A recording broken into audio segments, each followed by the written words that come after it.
The black SUV cruised slowly along the busy Lagos road, its windows tinted to shield the identity of the man within. Inside sat Eze, a man in his mid-30s with a well-groomed beard, dressed in crisp white kaftan.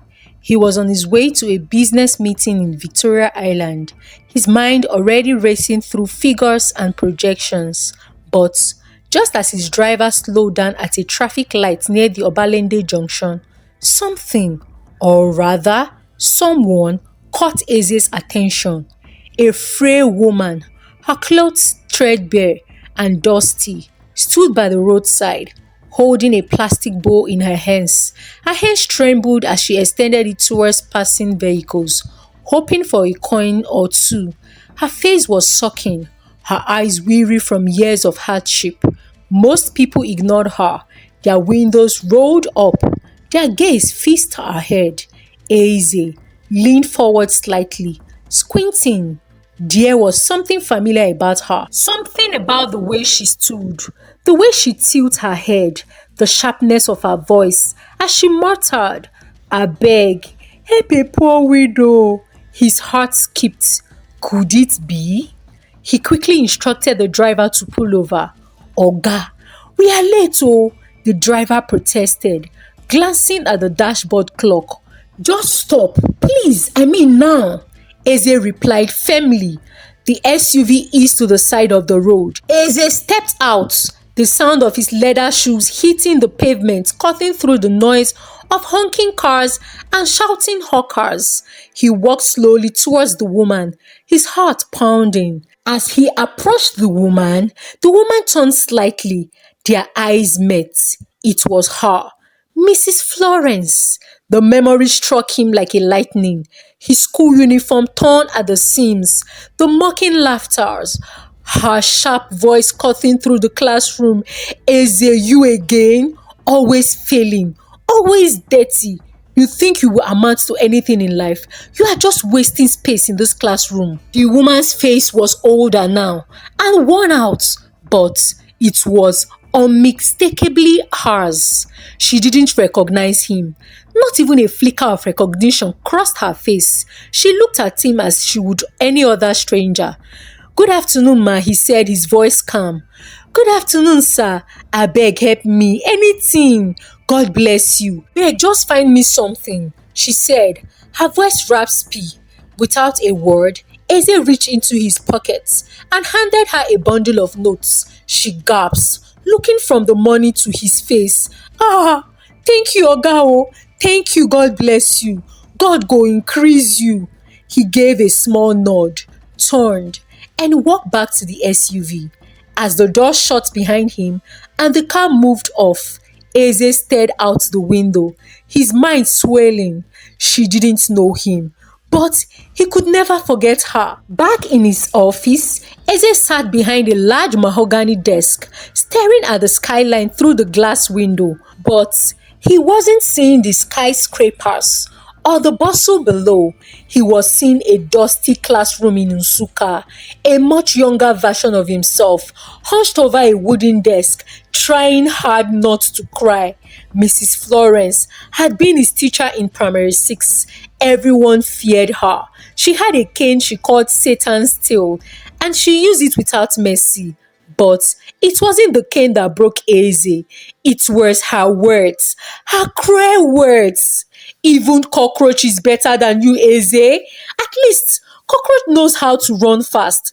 He remembers standing at the back of the classroom, holding a stone in each hand as punishment for failing a math test. Other pupils laughed so hard at him, but he was too ashamed to look up.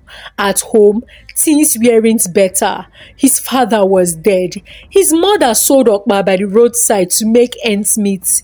There were days Eze went to school hungry, his stomach rumbling louder than the morning bell. Mrs. Florence never asked why his eyes were red or why his books were torn. She just assumed he was lazy. He clenched his fist now at the memory.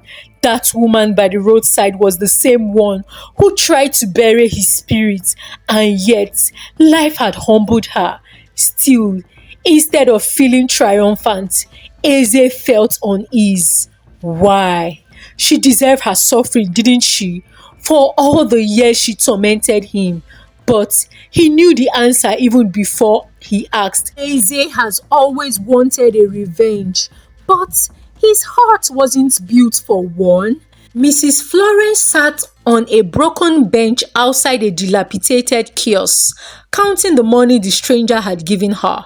Her hands trembled not from age alone, but from years of disappointment. She didn't know his name, that kind man in a fine white kaftan, but his face, something about it tugged at her memory. She sighed and looked around. She used to be somebody, the famous Mrs. Florence of Holy Hills Primary School. Her pupils feared and respected her. Parents sought her out, believing she could whip their children into shape. But now, look at her.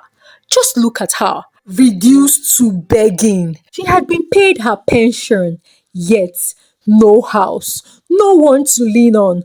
The house she had labored to build after her husband's death was gone. Her son Valentine had convinced her to use it as a collateral for a loan. He said it was a business opportunity. When the business failed, the house was seized and she was thrown out like a dog. Her other children scattered. They didn't call, didn't visit. The youngest, Linda, once tried to sell her wedding jewelry to buy a phone. Where did I go wrong? I tried. I did my best in raising these children. But why did they decide to disgrace me? And they are so shameless. She wiped a tear as the sun dipped lower in the sky. Maybe she had failed them. Maybe she would have done enough. Maybe she would have done better. Maybe, just maybe she failed herself. She thought to herself. The building on 43 Alhaji Musa Street no longer belonged to her.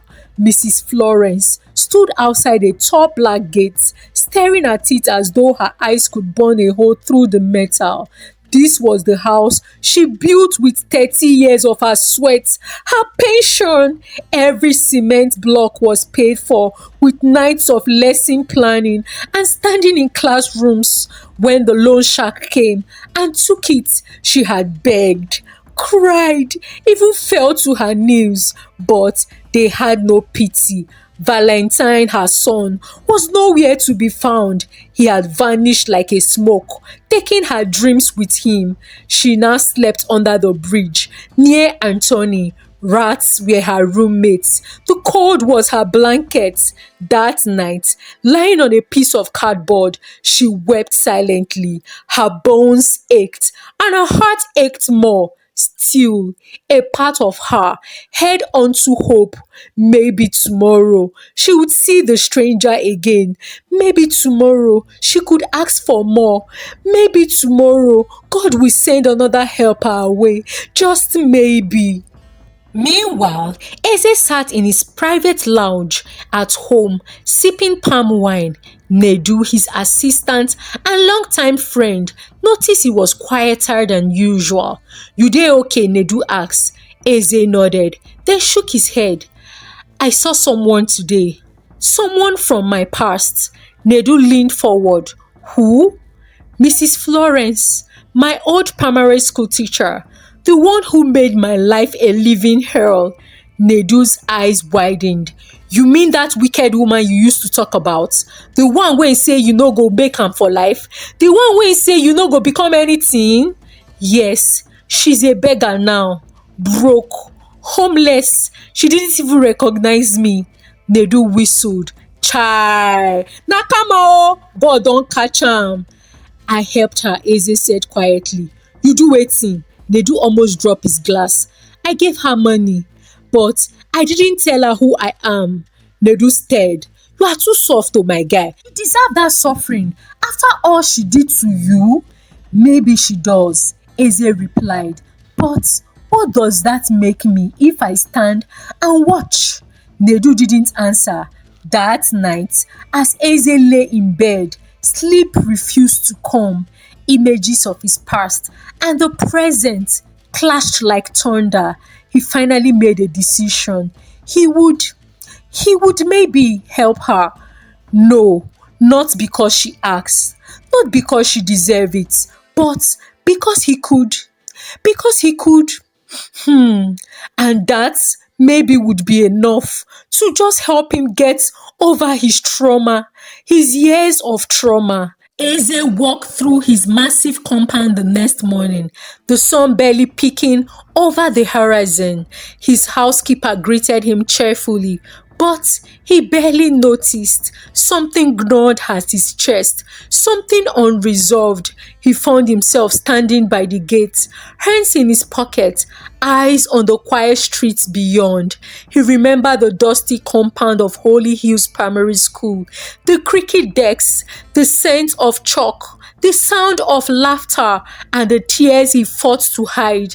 He was the class dunce, or so she called him. He was always the target of Mrs. Lawrence. You again, Eze, always last in class. God must have been sleeping when he made your brain. The words echoed in his head like they were just said yesterday.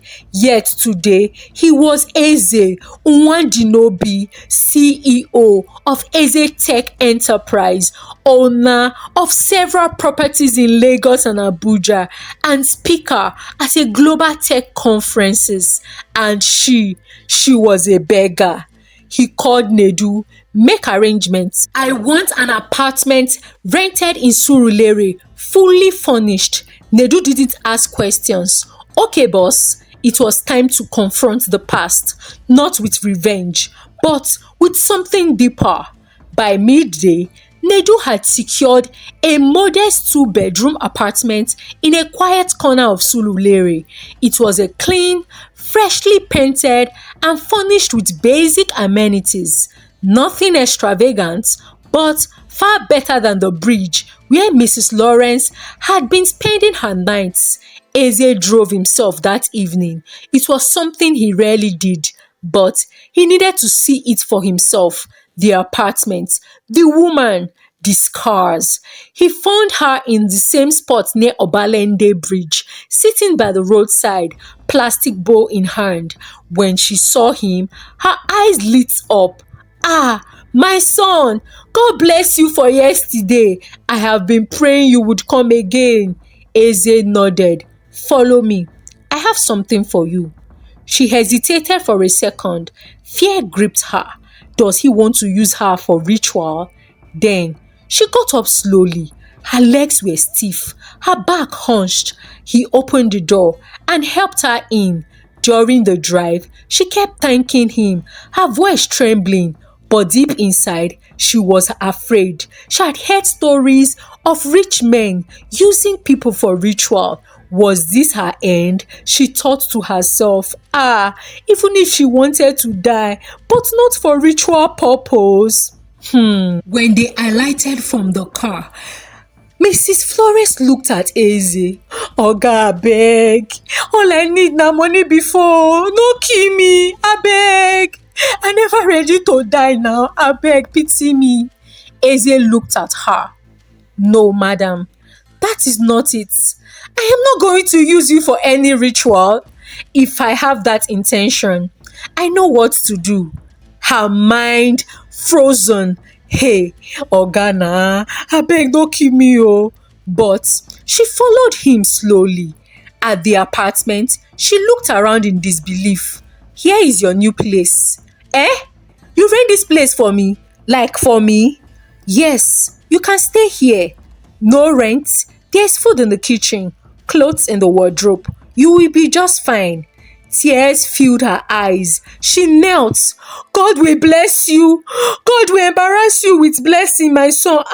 You are kind oh. This kind pikin na God dey bless oh. God go bless you more and more. He helped her up. Still, she didn't recognize him. He wasn't ready to tell her yet. Not yet. News traveled fast. Within a week of Mrs. Florence's relocation, her son Valentine showed up at the apartment. He was slimmer, his hair unkempt, his eyes restless. Mama, so you dey stay here now? I be dey find you o. See the fine house wey person give you. Florence face tightened. You? You find me after selling my house? After using my pension to pay your loan shark? After gambling with my money? Mama no vex na. I get plan o. Mama, I get big plan. Very soon you go understand. Mama I am planning a bigger picture. Hey, and very soon I am going to recover the house for you. Don't just worry. But Mama, I can join you and stay here now, abi? Right? Mrs. Florence looked at her son with disbelief. Hey, you have said that for 5 years, Valentine. Go, just leave me alone. Eze, who had come to drop off groceries, overheard the shouting. He stepped in quietly. Is everything okay, ma? Valentine turned sharply. Who be this one na? You just dey come dey interrupt as me and my mother dey talk? Florence answered, he is the good Samaritan man who saved me from the streets. He gave me this home. Valentine's eyes narrowed, scanning Eze. He didn't trust easily, especially when there was money involved. You just dey help my mama like that. Wetin you want? Eze smiled faintly. Nothing, just peace for her. Big man and doings. One evening, Florence sat on the balcony, a cup of tea in her hands. Eze had brought her a new wrapper and sandals. She looked at him with growing affection. You remind me of someone, she said softly. A boy from my school many years ago. Quiet, poor, always dirty. His name is Eze. I think I remember his name now. Eze turned slightly, holding back his tears. What happened to him? She sighed. I don't know. He left after primary 6. I wasn't always kind to him. I thought harshness would shape him, but I think I did more harm than good. I just hated that boy. He was just something else. Eze said nothing, his chest tightening. Her voice held regret though, genuine regret. Some nights, I see his face in my dream, she continued. He looked so wounded. Maybe that's why God is punishing me now. I don't just know.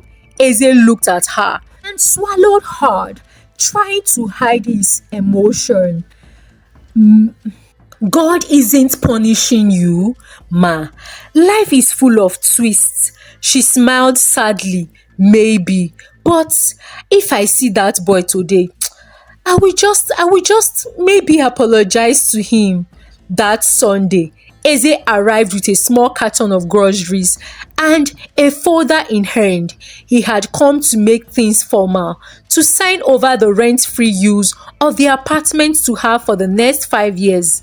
Mrs. Florence received him warmly. She had made jollof rice and served him generously. As they sat at the table, he brought out the folder. This is for you, so no one can chase you out again. She opened it, eyes widened. 5 years for free. Oh, my son. You are the son I never had. This is too much. You are really. Eze looked into her eyes. He was ready. Do you remember Eze Nwandinobi? The boy you used to punish for failing maths. The boy you bullied. The boy you insulted. The boy you called rats, cockroach, scarecrow, any type of name you deem fit. The one you always sat at the back of the class. Her smile faltered. Yes, I do. Why? I'm him. The room fell silent. Her spoon dropped. Her mouth opened slightly, but no words came out. You? No. It can't be. It is. I never forgot you, ma. The words you said, the way you treated me. Tears weighed in her eyes. She covered her mouth. Oh God, oh my God, I am sorry. I didn't know, Eze, my son, please forgive me. I am sorry. He reached out and held her trembling hands. I already did a long time ago. Mrs. Florence wept, and in her tears, years of pain were washed away. Mrs. Florence sat on her bed long after Eze had left, staring at the wall as though it held the answers to her confusion. She clutched the signed paper to her chest like they were the very breath in her lung. The boy she had broken had become the man who lifted her up. The irony stung her pride and humbled her soul. She thought back to the early days at Holy Hills. She was the youngest teacher then, fierce, bold, praised for her results. But behind that iron facade had been her own pain, a bitter husband, endless bills, children she couldn't fully provide for. She had poured her frustration into discipline, believing she was shaping future. But had she broken more than she built? Eze's forgiveness opened a wound she didn't know she still carried. That night, she prayed the first time in months, not for food, not for shelter, but for God's mercy. Few days later, Nedu visited Eze at his Lekki residence. They sat under the gazebo in the backyard, sipping malt drinks as birds chirped nearby. Omo, you tell me say you really help that woman. This thing wey you do na real Jesus level o, Nedu said, stretching his legs. Eze smiled faintly. It wasn't for her really. Not really. It was for me. I needed to let go. That memory has haunted me for years. I wish I could revenge, but the truth is, I don't have the heart for it. I just forgive her and let go. God is the judge of all, and God that made me who I am today knows that the words of man cannot make me. They do lean forward. I have learned something from you, but if it was me, I go pour that woman dirty water. But we learn every day, and the fact that you helped her had made your heart lighter. It is worth it. Though Mrs. Florence lived in regret each time Eze came visiting, but she prayed to God to show her mercy and forgive her past mistake. She wrote to the education board to be able to speak to teachers at conferences, and while she held the mic, even as frail as she was, she would say these words: "You are a teacher. Build with your mouth and don't destroy. Make up and don't break down children. They are the future of tomorrow." Thank you for watching this story. I hope you enjoyed it and learned some valuable lessons from it. Tell me the part that stood out for you, and if you have experienced childhood traumas from adults who bullied and talked down on you while growing up as a child. Kindly share with us in the comment section as we interact. Like this video please, and kindly subscribe to this channel if you're not already subscribed. Until I come your way again with another story, for now, from me, it is bye.